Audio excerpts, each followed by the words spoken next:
It's okay. See, I'm the guy that's like, yeah, I'm fine with it. As you know, I quite enjoy Coastline. We're going to be coming into it very, very soon. We are off to Ibiza. La Perla Blanca is the resort where we're going to be facing off between Liquid and Invictus. Can there be another upset on the cards? It would, it's fair to say, have to be the biggest upset yet for Invictus Gaming if they're going to turn anything out of this one. We've got Zofia, we've got Thatcher, we've got Mozzie, all taken off the board. The final ban comes in from Liquid. It's going to be Valkyrie. Alrighty, these are all pretty, as I say, not all pretty standard, but looking at the Thatcher, the Valkyrie ones that you would come to expect. Mozzie, you can kind of say, okay, bit of an edge ban. Zofia always screams to me, target ban coming through, looking to make people uncomfortable. Completely understand it, even with the nerf coming through to Zofia lately. Of course, that recoil going through the roof, it felt like, for the most part. But you know who we spoke about in the pregame? We spoke about Jo. What did it say his main operator's been at SI so far? Zofia, of course, alongside the Mozzie on the other side. Of Mute, sorry. So in this case, they've taken away one of the main strengths of Jo, putting him onto an operator that maybe is not 100% sure of. Really keen to see if that impacts his impact on the game.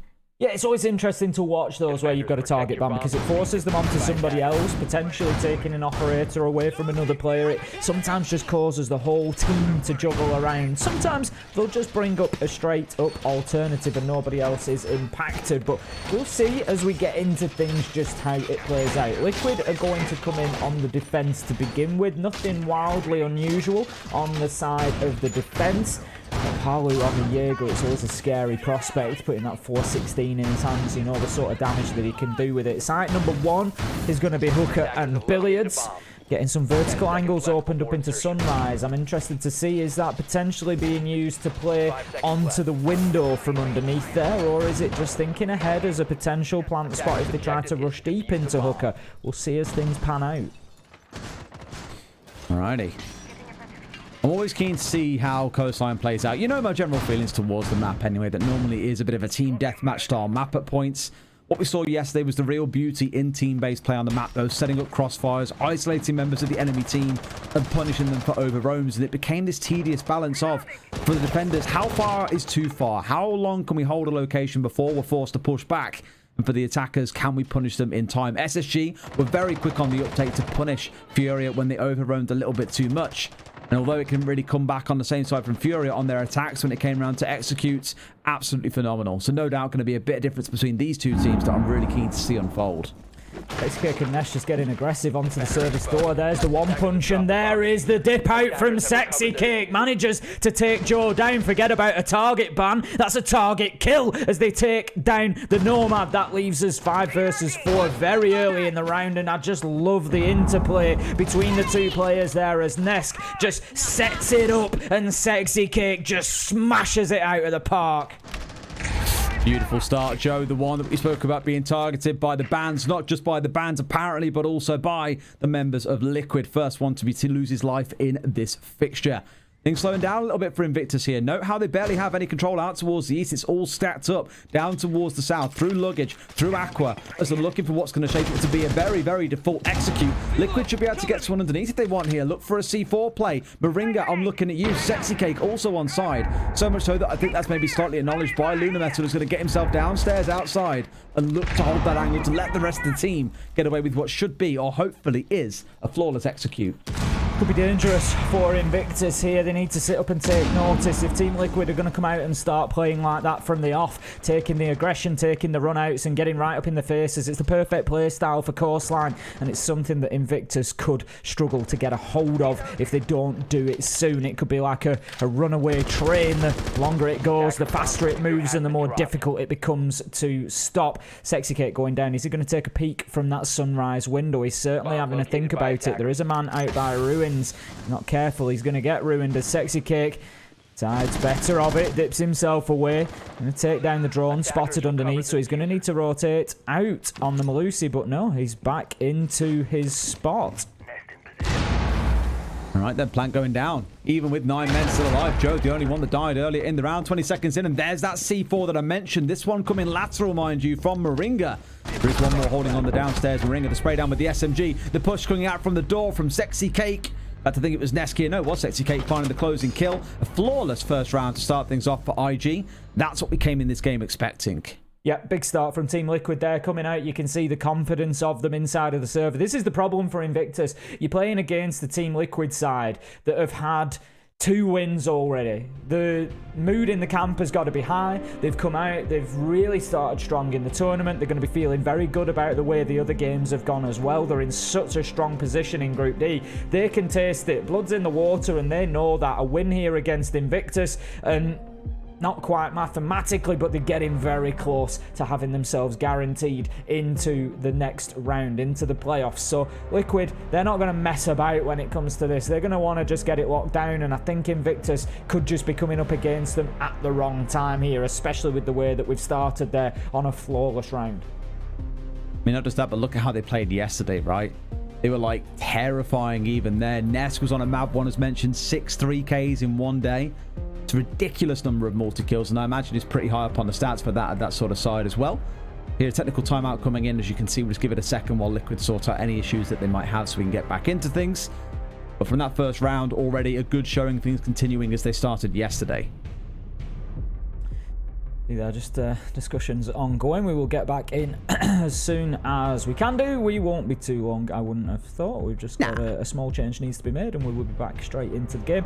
1-0 so far for Liquid then. Successful defense of Hooker. I would expect to see them probably go down to Kitchen for their next site.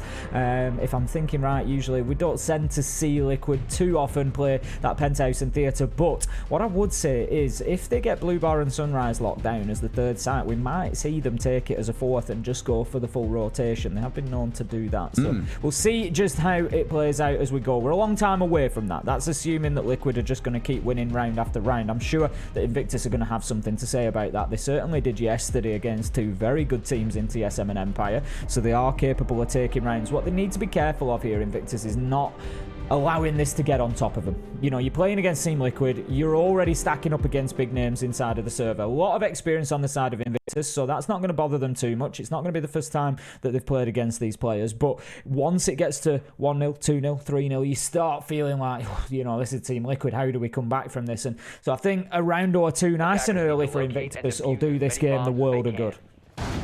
I agree with you as well. Yeah, just at least show you've got that fight. And I can't really think of too many games that we've had on the B stream where it has been a 2, 3, 4 round streak for one team pulling themselves way in the lead for the most part. It's been 1 round to one team, then 1 to the other, and the game kind of evolves from there. So if we're following that trend, Invictus should find themselves with a round here. They made a change in with Jordan coming out of the Capitale. On the other side, you're looking at SexyCake stepping across the playing on that Vigil, where it could cause a little bit of trouble around the map if they're not too careful. Yeah, Liquid need to try and just take full advantage of that. Paluh on the alibi is a scary prospect. That NX4 Storm is just an absolute laser beam of a weapon, and in the hands of somebody like Paluh could certainly be deadly. So keep an eye on exactly where he plays, where he is out on the roam. But yep, Invictus, they need to come in, need to make sure that they are cornering operators like Vigil. They need to hunt down SexyCake. Not the easiest job when he can make himself invisible to those attacker drones, but one way or another, they need to find him, pin him down, and they need to just get him pinched and closed out, taken off the board early in the round, because if he's there late on and you're thinking about executes, you can't be thinking about Vigil, you can't be thinking about where SexyCake is. Now then, there could be an early challenge coming along. SexyCake is pushing forward. There's Jo in front of him. It was the same battle that we saw last time around. SexyCake won out. Is he going to get another here? The drone comes in, and that does mean that he has to dip away. Jo was well aware of his position. That had me worried there. I saw the barrel of the gun. I didn't realise there was a prism there. No, I mean, either as well. I was like, but no, all good, all good. Seeing how things shape up, Jo on the Nomad, same as in the last round. His responsibility is to make sure they can't get hit on the flank by these members like the Vigil.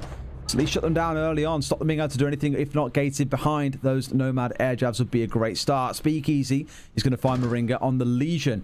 Now, not the end of the world to lose it, but of course, the longer a Legion stays alive, the more of those goo mines can get out on the field, the more disruptive you can be. Bit of a shame to lose Moringa so early on.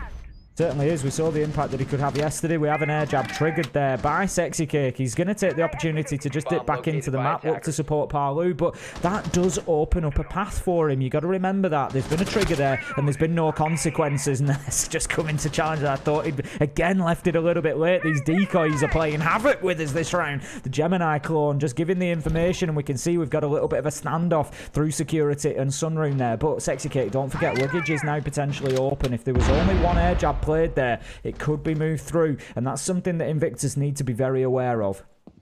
This is a really weird round where IG have got so much focus on the kind of southwest side of the map now. Office, Aqua, that's where many of them are basing themselves. Let's not forget, this is a kitchen service site. Yet they've got no real presence so far inside of VIP, inside of Penthouse with the vertical control. They're just even trying to find a way forward throughout the map, and so far Liquid are holding them back completely and saying, no, you shall not pass, you shall have no ground. The nice long-range kill coming out from Paluh, the 1.5 on that Storm doing work. They see the head, they see the beret, it's like a red target at a carnival, but they can't hit it. PSK to close things out. Liquid taking 2 rounds on the bounce.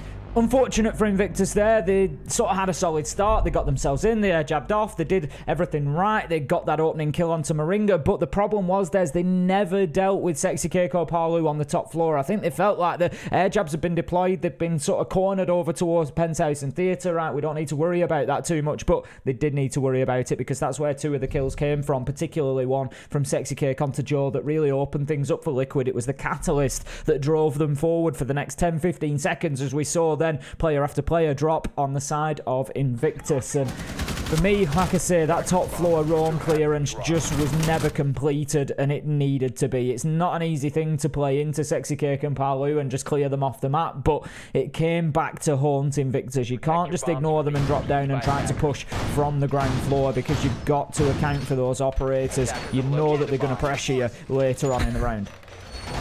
You know, the whole little pan segment that we had earlier? So, like, breaking the fourth wall, off topic for a second. The R6 Esports account has given us all new profile pictures of us without pans. I mean, it's very kind of them. I feel it probably needs to be wielded for the event. After this game, we'll have to go and update social media and just be the pan boys until the end of the broadcast tomorrow. I'm all about it. I mean, ultimately, hit him through the pants. That's all I can say. All I'm saying, Tim, is you started this. What can I say? I get excited about Siege. I'll tell you what. I'm not going to pressure too hard on this, or Norway will make another Reddit thread about me. Let's avoid that one. Yeah, that's it. You don't want...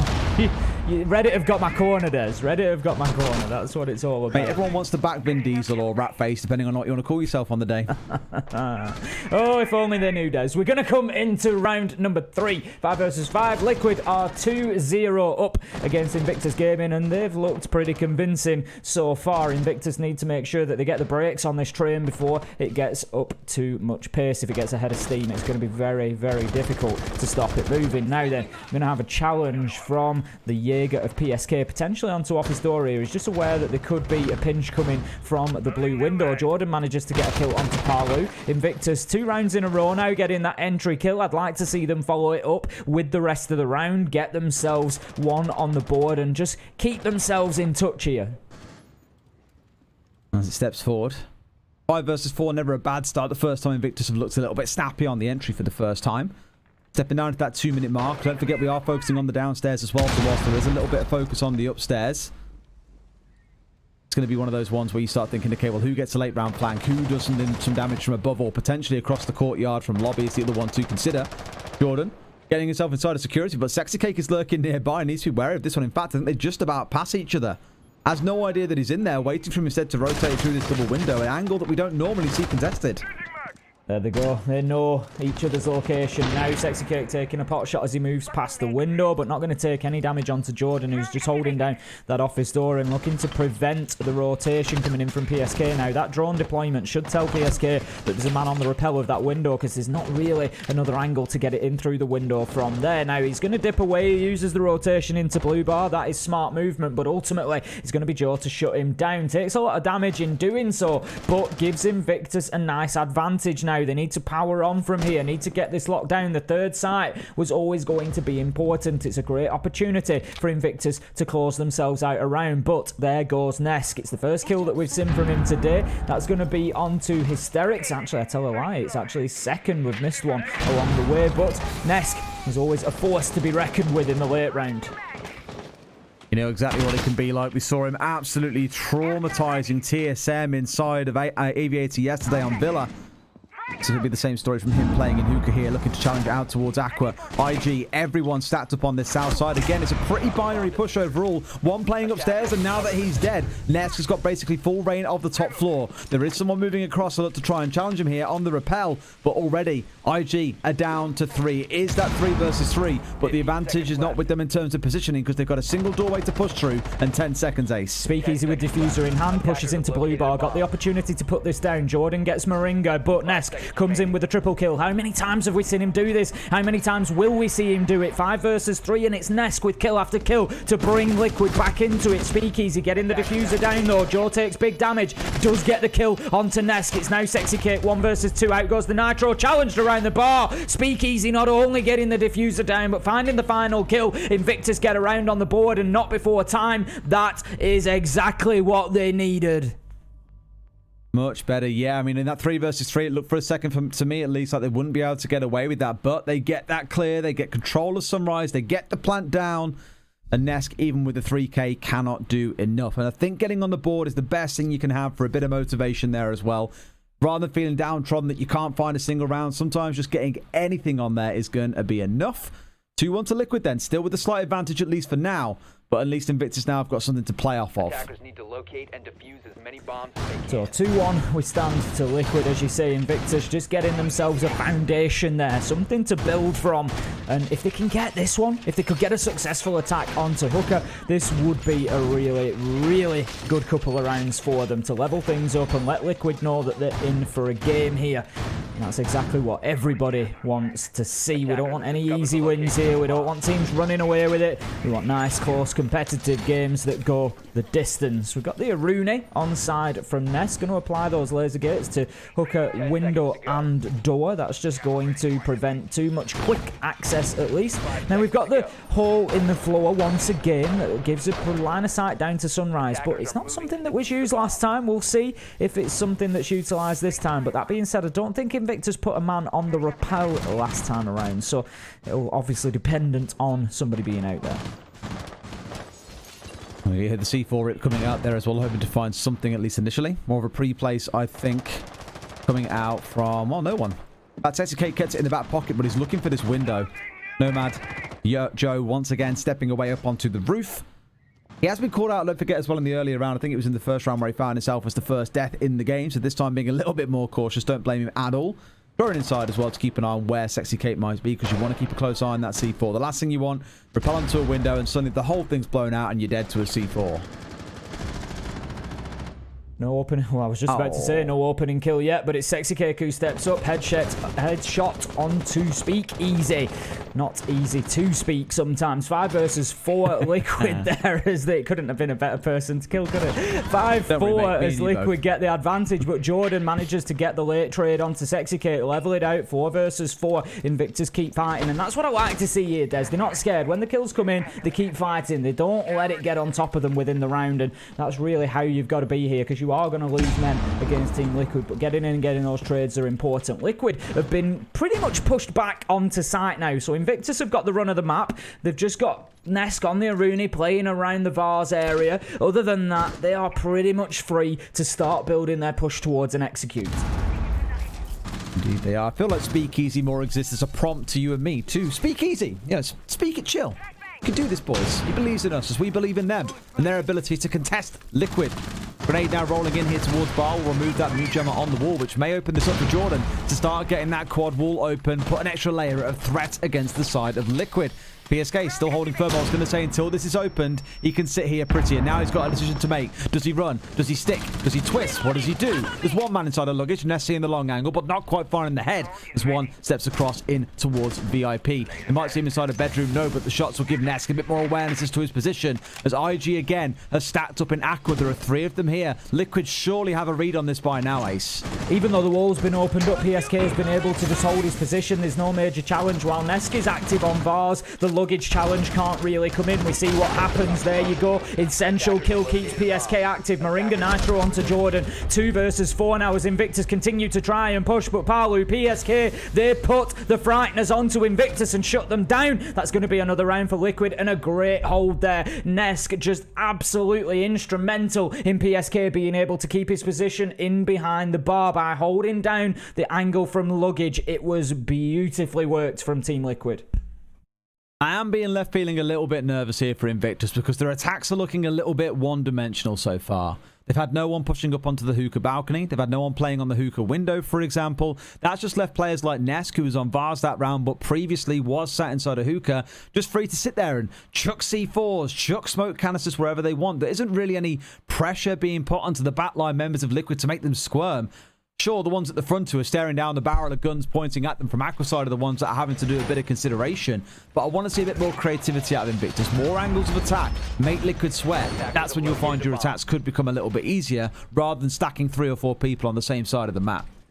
We're going to be heading down to Kitchen for round number 5. As you say, Invictus, we need to see something of a more multifaceted attack from them. Will they recognise that in time? Only 2 attacking rounds left to go. The thing is, I think it's probably pretty easy against Team Liquid to feel like you need to go in numbers. You're challenging people like Paluh, nesk. You need to go in there with multiple options. You need to be aware that you're probably looking for a trade rather than an outright kill. You send one man in, you're likely to get no men going forward because they will pick them off, and I think that's what's leaving Invictus potentially a little bit short of numbers in multiple areas. They're not wanting to push in sort of singles and doubles. It's instead try and push as a unit of 2 and a unit of 3, or even one big unit of 5. Right now, air jab onto the door outside of office, I think, just to prevent the run out for Aqua balcony. We've got one man playing inside of there. It looks like the Legion of Moringa. It certainly is. No Nitro on side for Moringa, but he can open up a vertical angle. Paluh's going to open up Lunarmetal as he finds the opening kill there. You just heard the MX4 storm before you saw the kill go down. 5 versus 4. Great start for Liquid once again.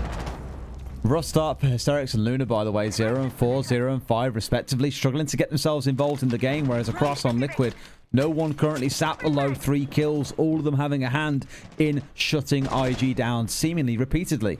Needs to be a bit of a change there, I think, because normally HysteriX is a player that we speak about as being one of the best that we've had in APAC for the longest time, and can be a real gunner on his day. And sure, players like SpeakEasy have kind of stepped into that void that he leaves sometimes and delivered well, but you do want to see your main big gunner in HysteriX doing some work. Moringa confident there that it was a Gemini drone coming in, so he's just going to then deploy a goo mine and just see if he can catch anybody that's going to follow that up with a push into security. SpeakEasy takes a look, but he will only catch the shadow of Moringa as he moves away and gets himself back up the white stairs. Rotations galore here, as there is a lot of free movement available for Team Liquid, and I think that's something else that they've done pretty well. They've kept Invictus guessing, and I suppose on the converse of that, Invictus haven't really been bringing those surprises that we've seen from them coming in. I said they've been exciting because they'd done things that were unexpected. Maybe they can do a little bit more of that once they get themselves onto the defense, but let's not get carried away just yet. SexyCake and nesk have now both gone by the wayside. 4 versus 3, Invictus find themselves in control coming into the final minute. They've got multiple angles here, Des, potentially. They've got a couple inside of Sunrise. They've got one on window. They need to work with this and build some pressure. Pressure is starting to be applied here. Liquid know they're in the number disadvantage, and PSK with 2 smokes in the back pocket sees the Ash crouch walking around the corner. HysteriX, that's the kind of opening kill you want to get started with in the game, forcing us into a 3 versus 2 as Moringa finds SpeakEasy elsewhere. The thing is, can you count them out of this one? No, you cannot. Paluh's here, finds the double, making a triple in the round. Jo left in a 1 versus 2. Moringa and Paluh stand between him and a second round for his team in the game. Pre-fire comes round the corner. Moringa is down. 20 seconds to play. Paluh, he knows what he wants to go for. He hears the drop. He is out of there. He's like, I forgot something back at home. Need to go for a run, guys. Seeing a little bit. Jo wants to push for the kill. He can try and go for the plant if he wants, but I get the feeling there's not going to be enough time. Paluh just going to keep on running here. Ring around the roses through coastline, it turns out to be. Surely he doesn't take the challenge here. The pre-fire comes through. Jo gives it a good go. Paluh finding a 4K in the round and getting Liquid round number 5 in the bag. The problem here, really, for Invictus is not much to do with them. It's the fact that they're meeting Liquid on a day where they are going to find a way. And we see Liquid have these days, and Just like that, you've got a situation where all of a sudden Paluh just opens up a couple of kills on that kitchen door. One onto the Hibana, one onto the Ash, and you're in a level situation once again. And you think, oh, well, we've got them down to 2. We're facing off against 2, but you're facing off against Moringa and Paluh. And it's never going to be easy to close out. Liquid, they get themselves up to 4-1. They're starting to run away with Coastline now. The LATAM teams are often very, very comfortable here on the Coastline map, and Liquid are showing us that today. Beautiful start. Very dominant as well. It's kind of what we came to expect from the team that I would wager currently looks the most consistent and strong throughout the whole competition. NIP saw falling down to G2 earlier on, throwing into doubt some questions around how consistent they can be. Saw that Reaper early on today as well put out a tweet saying something like, you know, looking at a VOD review, Liquid always looked like the stronger team, although historically the results don't suggest that. It's always NIP walking away with those first place titles. Could this be the event where Liquid do finally step into the spotlight of their own and claim first place? We've been waiting for the longest time for that to happen, realistically, for Liquid, for them to have that really big international LAN win, and I'm sure that they have been waiting the longest time as well. They just feel like once they get one, it could be a downhill where they just pick up another after another, but it's just breaking that seal on the first one. So far, so good for them, though, here in Mexico. It's been a very promising set of matches. We've seen them beat TSM, beat Empire, now move on, and it's looking for all the money like they might just beat Invictus as well. 4-1, we come into their final defensive round, and believe me, this isn't likely to change much when they get onto the attack. They're going to be aggressive. If they're coming in 5-1, if they can get this final defense done, they're going to be super aggressive on the attack because they've absolutely no reason not to be at that point. There's a small little interesting update for you, by the way, that I've just seen from Jesse Chick. Over on the other stream, it is currently Na'Vi coming up against SSG. If Na'Vi lose that game without getting into overtime, they're done. They cannot make playoffs. They'll be one of the first teams to be eliminated. If SSG win in any fashion, they lock themselves down as the first team to make it through to top 8. So a lot to look out for over there. Whereas here, it's kind of a question of, can the gods of Liquid bleed? Can Invictus make them bleed? Or will Liquid continue to show that dominance and leave the rest of the teams in Group D to be the one scrapping over that second place position? Still 5 versus 5. We've got Lunarmetal upstairs with some control, just opening up some angles, attacking onto Sunrise. Jordan with a great kill onto nesk there. Beautiful headshot from the rappel, and that is a good start for Invictus. That's going to be the alibi gone. SpeakEasy just looking to put some pressure in through the soft wall. Lunarmetal manages to get one onto Paluh. That's 2 big names in the dirt for Team Liquid. And Invictus, they've got an opportunity here. If they come away 2-4 on the half, honestly, it's not going to be the end of the world for them because it's been difficult so far. Liquid have looked like just absolutely running away with it, but they're managing to find something. There comes the quick peek from Lunarmetal. He knows that there's a man, but Sexy Kate gets aggressive on the challenge, takes the wide swing and finds the kill. Can he get himself a second onto the rappel? He's going to keep trying. In comes the nade. He's low health. Needs to be careful. It's not going to do the job. Now then, he's just looking for his position. How can he play this so aggressively? In comes the nade. In comes the flashbang. Utility after utility. 40 seconds left, and they're still struggling to get inside of Aqua.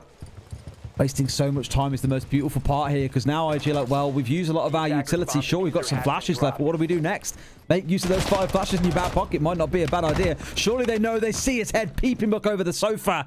Down he goes. 2 versus 4. Surely Invictus can find this one. We've seen it before. We've said surely before. We've expected before. But Liquid find a way. Moringa and PSK trying to lock down the site. There goes one with the nitro, but Moringa is down. PSK misses his shots uncharacteristically. He's being pressured from both sides. Diffuser starts to go down, but he manages to drop it. 2 versus 2. Effectively 1 versus 1, as we had 1 down on either side. But the final kill comes in. PSK loses his life, and Invictus, they manage to get a 2-4. And that is not the end of the world with how this game has gone so far. You know what the big difference was there? It's the thing that I mentioned back at the end of round 4. Invictus on their attacks a bit one-dimensional, pushing all from one direction, not really having anyone threatening hookah balcony, hookah window. Here, although it was on the downstairs, what they had was the majority of players stacking up inside of office and sent one player to go and push through pool entrance. They found that one freebie kill at the back. He's had himself then dug in behind Sunrise Bar that made life really difficult for PSK. Knowing you're being pushed from blue and from Sunrise at the same time, that's never a comfortable situation. They made Liquid sweat, and I'm glad that they learnt that as the half went on. Now we get to switch things over. Invictus get to head onto the defense. Coastline, one of those maps that you look at and we know attackers tend to do well on this map, and not just by the numbers, but on the sheer factor that every single site is bordering a window or some external facing object for the attackers. It's very easy to access sites, to get line of sight into them, to then play into that. So for the defenders, it does mean getting quite aggressive, and that's where things can start getting a little bit dicey. So I hope Invictus have got some good plans here, something to upset Liquid with. Otherwise, they could carry on extending this lead further and further towards a regulation time win. Well, I mean, let's look optimistically. We've seen some fascinating plays so far from Invictus Gaming on the defense. They've had options, they've had surprises up their sleeve, and like you say, they might just be able to bring one or two of those against Liquid. We're going to be getting back into the server now. The timer ticking down, and in we go to the prep phase. So that's tactical timeout over.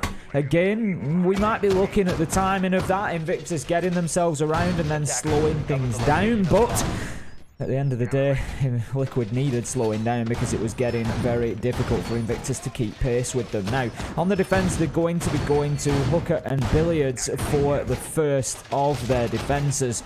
Need to lock down this top floor, and that's going to mean keeping some control over Aqua Balcony and Aqua itself, because Liquid, I think, once they get established in there, they're going to pick those shots up onto the rotation if they can. They should be.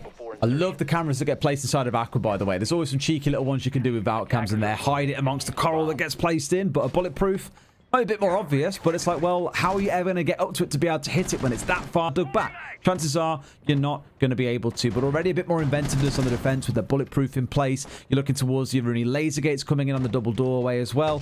Say, Tim, it's been 2 days of casting, and I haven't heard you say that yet. I've said it loads of times. Have you? Yeah, I've said it loads of times. Maybe not with the emphasis. You never listen to me, Des.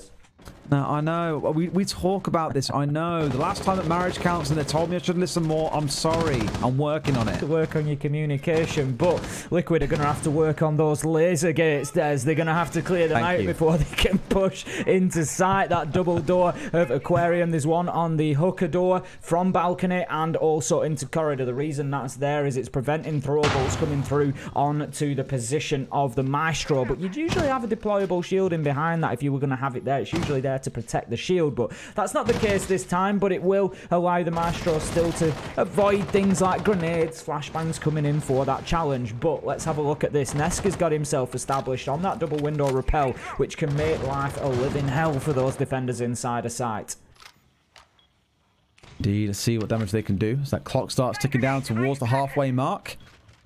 Jordan dug in behind bar, and look at the difference already in attacks. Let's remember, Liquid put a lot of, Invictus, put a lot of focus on the Aqua side of things when going for their push. Here, Liquid are like ants all over a nest up towards the northwest side. The hookah window, the balcony, you can see where their attack wants to come in here. Drones are inside. They're collecting what information they can. And Joe peeks at the wrong time onto the wrong player. It's Nesk.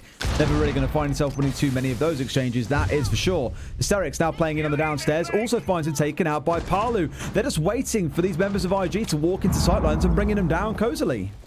Double window rappel, as I said. Nesk getting the opener from there. Lunarmetal's put himself into no man's land here. Could find himself challenged if he's not careful, but I'm not sure Nesk's aware, and no, will be shut down. Great challenge there. Just getting aggressive. But look, Liquid are deep in sight. They are in full control. Sexy Kate gets the trade, and that leaves SpeakEasy with it all to do. 1 versus 3. Diffuser will be successfully planted. There's no doubt of that. SpeakEasy looks to move in through luggage towards Aquarium. Needs to find kills. Needs to find them now. And the big difference here in this attack, Des, from Team Liquid has been the way that they have been all over the map. Great jump out there, but can't get in through the window. PSK just catching the last from Hooker Balcony there. And as I said, the big difference there in that attack from Liquid and what we saw from Invictus is the way that, as you said, Des, Liquid were everywhere. They were attacking from every different angle. Invictus could go nowhere safely, and that wasn't something that they managed to create themselves on attack. I think the Liquid, a lot of it as well, was just letting the members of IG try and challenge you. Like, realistically, as a Maestro, you're swinging from that reinforced wall between sites onto the window, and Nesk is holding the angle, just waiting for you to do it. Then you had the mute running downstairs. Paluh was holding pool entrance to make sure no one could come below. It's almost like Liquid have focused on taking control of the ground that they needed and no more. That was enough. Hookah was their focus. Bar didn't care about it. Aqua didn't care about it. Vars didn't care about it. They knew what was on their agenda, got control of it, and executed really, really well. Invictus are down 5-2. They go towards kitchen and service for their next setup. We're going to have to find some ideas soon, or this could be a pretty quick game for Liquid. Certainly could. It's starting to run away from Invictus here, heading down to a different site, as you say, mixing it up, just trying to do something different. But it seems like one of those days, no matter where you probe, no matter where you look for weaknesses inside of Team Liquid, you're not going to get it. They are just rushing over you like a raging torrent that we know that they can be, just washing away all that is in front of them. Invictus, they're unfortunate victims at the moment. Not going to be a game at this rate that they will want to remember, but it's been an excellent tournament so far, and this certainly will not be the end of Invictus. They've had a result against TSM. They'll be confident they can do that again. I think they'll feel good about going the extra step against Empire than they did last time as well, and they're going to keep fighting for this second place late into the tournament, but right now it's not looking like they're going to be challenging for the top spot of Team Liquid. Here we go. That mirror is an interesting one as well. God. Throwback to ranked a year and a half ago when that was a thing. I haven't seen it for a good long while. With the soft wall on the right hand side here, really effective at challenging onto that front door. A bit of an alternative to having a player sat on white stairs. However, you've got SpeakEasy looking to do that down on the south side, so both sides being used at the same level here. I can think of some really interesting 1v1s or post plants dancing around that area as well, where it comes down to ring around the roses a little bit. The second mirror window being committed up towards Penthouse, so a very firm east and lobby side hold coming out of Invictus. So for Liquid, I wonder if they do what they did in the last round and say, yeah, forget your setup inside of Aqua, we're coming from this side. And so far, with a couple of members spawning on this west side, that seems to be the play. nesk moving in behind his shock drone, just clearing out the alibi decoy that was in front of him, and then looking to make sure that the way is clear for PSK, looking through that peak hole in towards Blue Bar. It also looks like a line of sight has been opened up in the reinforcement, and on goes the Twitch drone. The mirror window is going to be opened. I'm not sure if that was actually by Invictus. That was the switch. The yeah, there is a switch there, just tucked in. Just inside, tucked in under the counter. He's just switching in between those quite rapidly. So well played from nesk. That's a good bit of utility burnt away from him. Alibi just going to be repositioning that decoy into the 90 corridor just to see if she can get any joy with a little scan. The Rotero is going to open up the remainder of that soft wall. So now multiple angles into kitchen. Invictus, they're going to start feeling the heat very, very soon. Well, indeed. Starts to boil up a little bit here. Look at that angle being held into the lobby as well in case there's anything too cheeky. Paluh moving at almost the slightly imperfect moment. Sees the man behind the bar, goes to the challenge. Catches Jordan. Now, red beret, a bit of a shoot me kind of indicator, like apples at a country fair on someone's head if we were talking about the medieval ages. Jo finally one back onto Sexy Cake, 4 versus 4, but 2 come through in rapid succession for Liquid. 4 versus 2, and this is boiling out exactly how we expected, Ace. You can't peek onto the main door if you know that Paluh's playing there, because the outcome's likely going to be the same. But Lunarmetal waits for nesk to strafe across, finds a great kill. PSK on the trade, and that is something that Liquid have done so well this game, Des, is find those trades. Now, Jo gets one through the door and the rotation onto the sledge. Can he find a second? No. PSK on the Flores. He comes in looking just as stylish as his operator and shuts the man down on the door, and Liquid take themselves onto match point 6-2 now. I mean, this is pretty dominant, and this is kind of what we expected coming into it. There were some hopes that we would see a renewed Invictus after some really good games yesterday. A close defeat to Empire, a victory over TSM.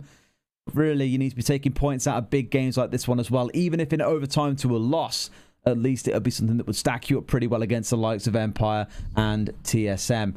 If nothing else, it just goes to show to me that, again, you're going to see this first place being taken by Liquid. But then what happens to that second place spot? It's kind of anyone's guess, to be honest. It's going to be Empire, I think, holding into it currently. You'll have Invictus sat in 3rd and TSM quite firmly in 4th place, as they are 0 and 3 at the moment. Just make the group incredibly spicy. Yeah, at this point, it's likely to be a straight-up fight between Empire and Invictus. As you say, Empire now on 5 points. Invictus will be on 4 after this game if Liquid do continue on to the win, which is looking likely at this point. So Empire will take the driving seat with the second place, and it looks like it's going to be a fight to the end. I tell you what, Des, that next Invictus Empire game tomorrow, that is going to be something. Okie dokie. Final possible round stepping in. Setup wise, looking worth screaming home about. We saw again the Flores coming out of PSK as we did in the prior round. effective to some level. We didn't really see it so much on the screen itself, but whenever you hear those Roteros going off, you hear them being deployed, you know something is being caught out there. Utilities being removed, mirrors are being popped, soft walls are being opened up, shields are being removed. It does make it hard when you can do nothing really except sit and watch all the stuff you've set up in the round so far being taken away, whether it's the Evil Eyes, the Banshees, the shield coming out of the smoke.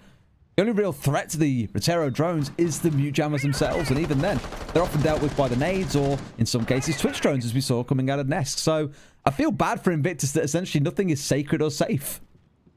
No, that's it. It's very difficult to hold on not only to their lives but to their utility here, as Liquid are just finding ways to pick apart every single thing they try to do. Nesk has got himself onto the aquarium balcony rappel for the time being. He's going to be working with the drones, I think. There is a man downstairs in office. That's SpeakEasy underneath. The challenge is potentially going to come in here, but he is going to be pinched from blue bar window as well if he's not careful, with Nesk approaching the office door. Now, if SpeakEasy sees the man on the long angle there, does take out the drone to limit the information. Still 5 versus 5 and a minute into the round. Liquid yet to find that opener. Doesn't really matter for them. I don't think they'll be too worried about pace, and it's something we touched on with them a few times yesterday. They take 2 minutes or so to clear their way through a map. Wouldn't really be too concerned, because even in the final 40 seconds or so when the execute actually started, it was so deliberate and so clean that there was no real panic of, oh god, they haven't found the entry kill yet, there's only 40 seconds to go, that you might get with some teams. They always look convincing. As it steps in here, Luna, the one who's maybe being threatened out towards the east side. Of course, the defense is out towards the west, but he's slowly being surrounded here. VIP being held up. This could make his life a little bit harder. Surviving here, sees Rooney. Nesk expecting him to be at head height, not to be the case as he was crouched. Both walk away. Nesk, the one scratched and damaged. HysteriX coming in with the 1 kill for them. That's a great start for Invictus and may just prolong their hopes of surviving a little longer. It really is. 1 minute left to go. 5 versus 4, and Invictus on a better defense here, managing to get the shutdown onto PSK as he moves in. HysteriX very low health, but does take the peak. That's going to be Nesk down as well. This is almost certainly their round. Big double from Lunarmetal exactly when they need it. 5 versus 1. 45 seconds left to go, and it's all down to Paluh. He's on the hunt to try and find anything. He's going to need something to get this round going, and 1 versus 5, it's looking very unlikely for him at this point. Yeah, not one that you expected to walk away as the winner of, as close as it may be coming down to for him in some of these rounds. Currently at 9-3, soon to be 9-4, 10-4 if he can find anything for his trouble. But you don't really see him, even as great as he is, pulling off a 1 versus 5 with 20 seconds to go. Just looking to see if he can get anything. Gets 1 man on the drop there. That's going to be the kill onto HysteriX. 10 seconds left to go. Takes a lungful of that toxic gas and a few bullets to the face as well. That's going to close out the round for Invictus. They keep themselves fighting for a little bit longer here. Just a tiny little bit. 1 more round, potentially keeping themselves going. One of those that I look at and just think, can you really see a comeback coming in this round, Ace? Or in this game, sorry, rather than the whole round. Probably not on paper. It would require a lot of innovation, a lot of difference, given how dominant Liquid have been. 3 rounds on the bounce, Invictus need to send it to overtime, but maybe the pull, that allure of just 1 point in overtime could be enough to drag them there. It could. It's extremely unlikely. There's a lot of work for them to do, but like you say, you know, every journey starts with a single step, doesn't it? You know, you've got to get your way out there to begin with and then see where you can go from there. And Invictus, they're going to see if they can start that journey down in kitchen. It's round number 10 now, and they have got some work to do. But special's got to come on the way. Time will tell. On the defensive side, I've really enjoyed how much alibi we have seen. I know we mentioned it a little bit earlier on as well, but not just the fact that it brings a shield. That's why you're seeing it in place of, say, the smoke, because teams do want at least 1 shield to bring along, where Goyo isn't really something you want to be bringing. But throwing the fact that, say, before it used to be a Frost that you'd often see coming along, it's that 1.5 now currently going onto the Storm that is making alibi quite prominent. Not so much that she's completely overpowering, but she is becoming ever more present here at the Mexico Major. Action phase begins then. There's quite a large top floor presence from Invictus here. Actually only 1 on site at the minute. I'm not sure if Liquid are aware of that, but they could potentially look for a rush towards site if they were. There's men all over the map right now. Jordan has got himself inside a Sunrise looking for an early peek. He's not going to have any joy there as Liquid don't expose themselves.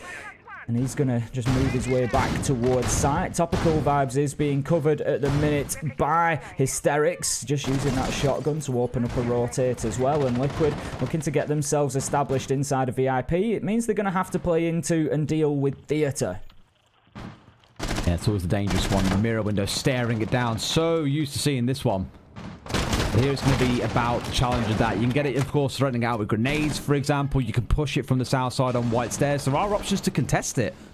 But it's about the support that can also come in from below, from the defenders if needs be here. For example, Luna with the angle that you just saw a second ago. Almost a perfect example of the kind of support that can be given. Toss the C4 through that hole when they stack in 2 members into VIP. And guess what? You've got yourself a couple of kills coming in. It would be absolutely beautiful.